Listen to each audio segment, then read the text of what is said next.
Bem-vindos ao canal Química Pelúcio, e nessa aula nós vamos dar continuidade ao nosso assunto das constantes de ionização, e agora nós vamos conversar um pouquinho sobre as bases, certo? Já conversamos sobre os ácidos e agora vamos conversar um pouco sobre as bases especificamente.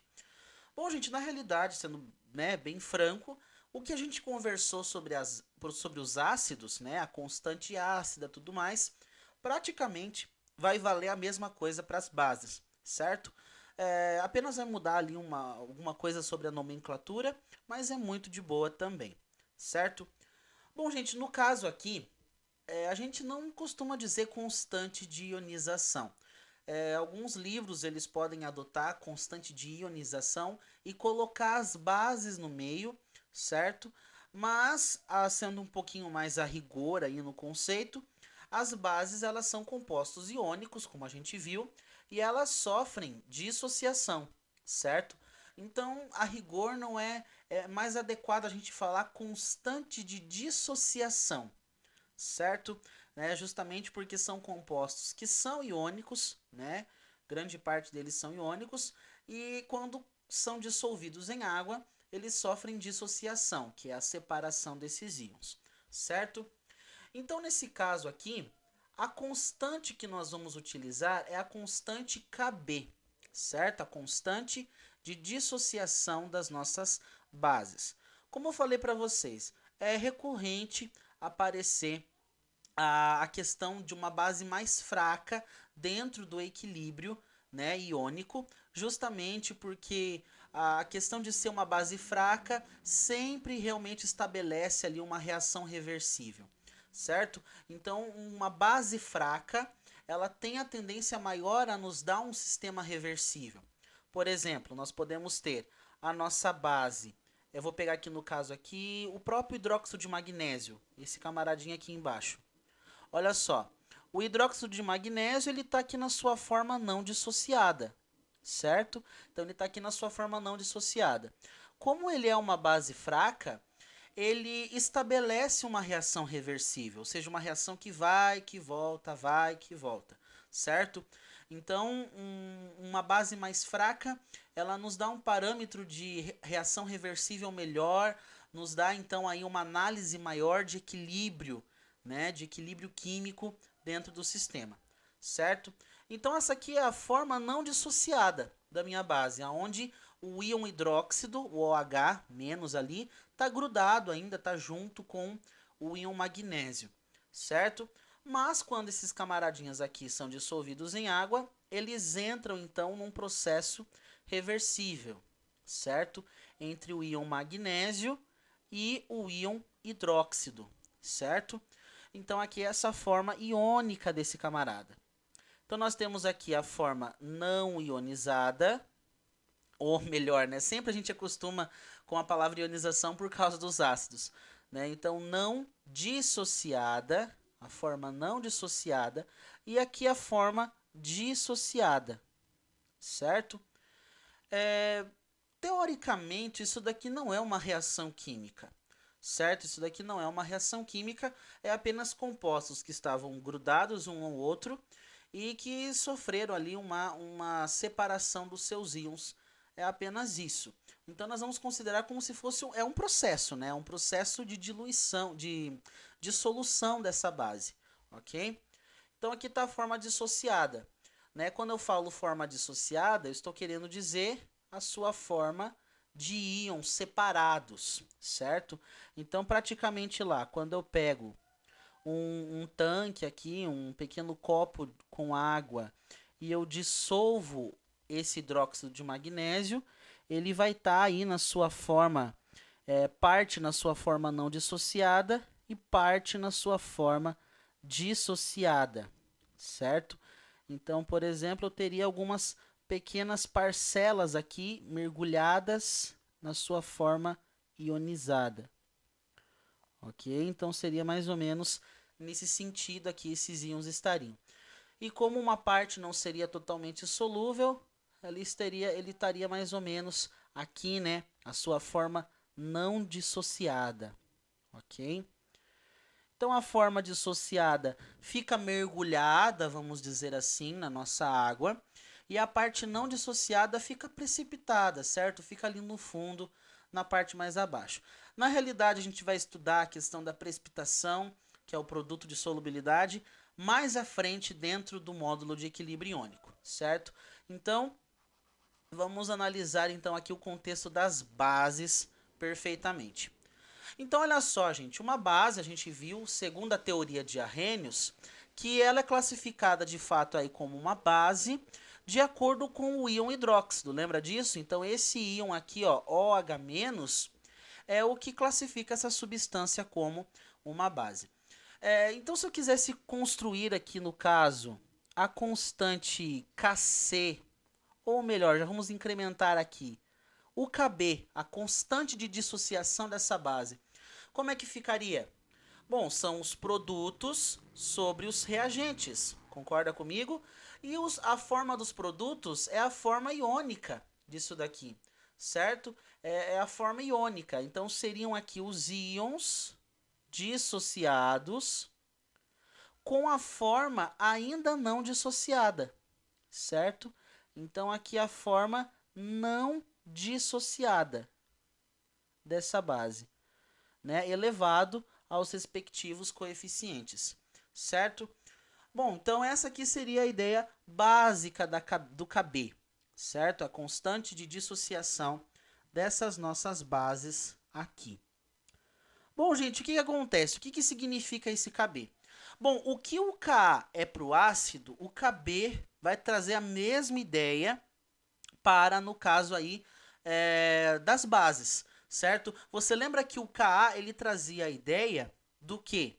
Ele trazia a ideia da força do ácido, né? Quanto maior era o Ka, mais forte era esse ácido, mais ionizável era esse ácido. Agora, para nós aqui, o que o Kb serve para nós? Ele mede a força da minha base, certo? Ele mede a força, olha só, ele mede a força da base. E o que significa essa força da base? Bom, é o quanto ele se dissocia, ou seja, o quanto isso daqui acontece, certo? Então, isso é a força de uma base, o quanto ela está se dissociando no meio aquoso, ok?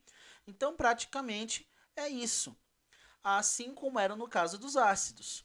Então, por exemplo, imagina aqui que eu tenha esse hidróxido de amônio, vou fazer a dissociação dele aqui.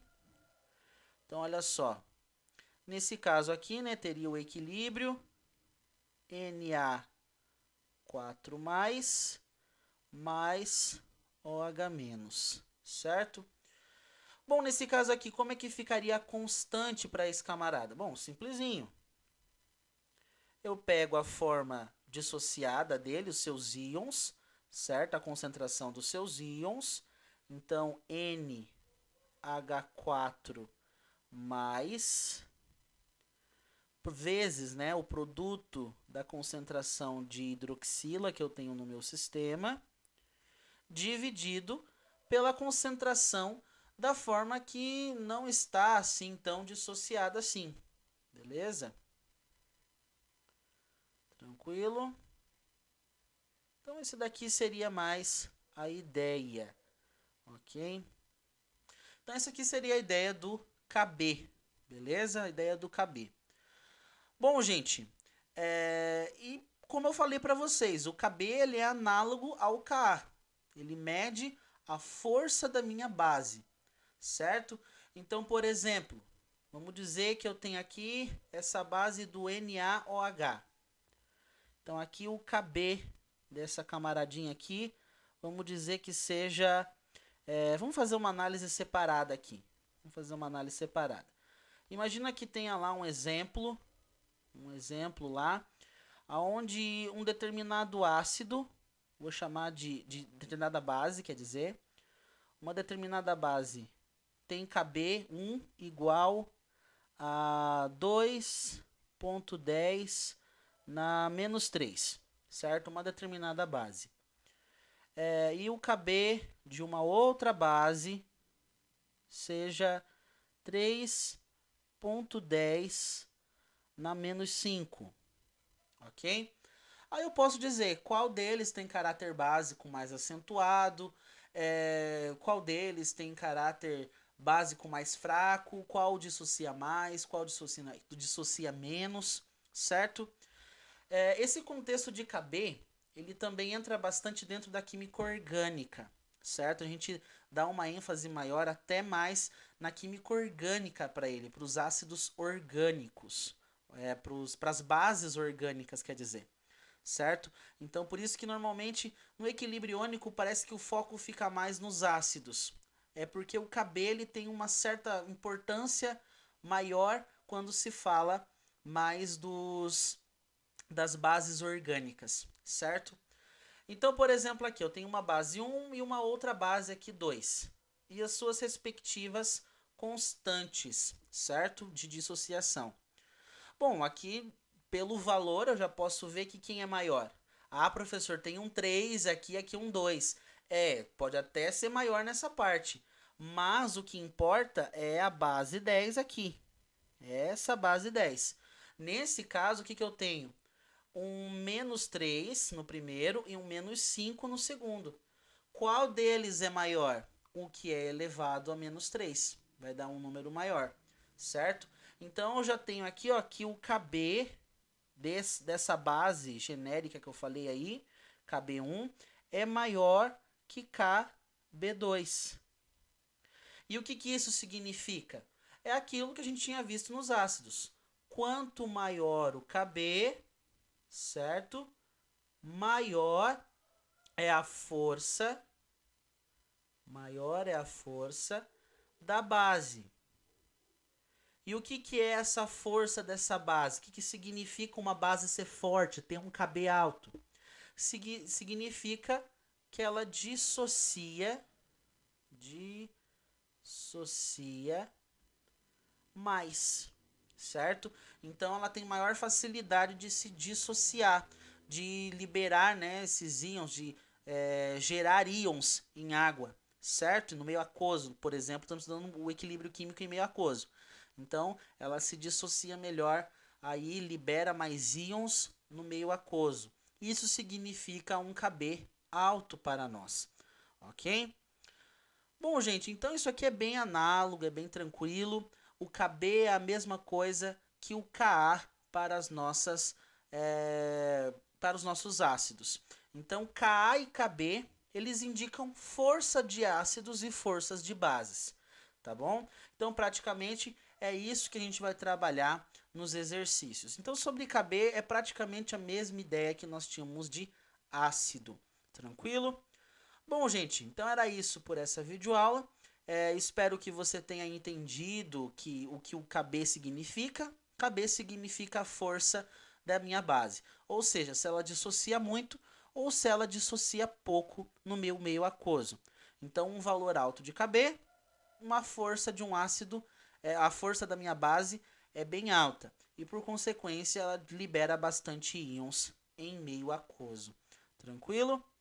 Então era isso, gente. Vamos continuar então o nosso debate, aí, a nossa conversa sobre equilíbrio iônico, envolvendo aí os ácidos e as bases. Próxima aula já vamos começar com uma lei muito importante para nós dentro do equilíbrio iônico. Então acompanhe a nossa próxima videoaula.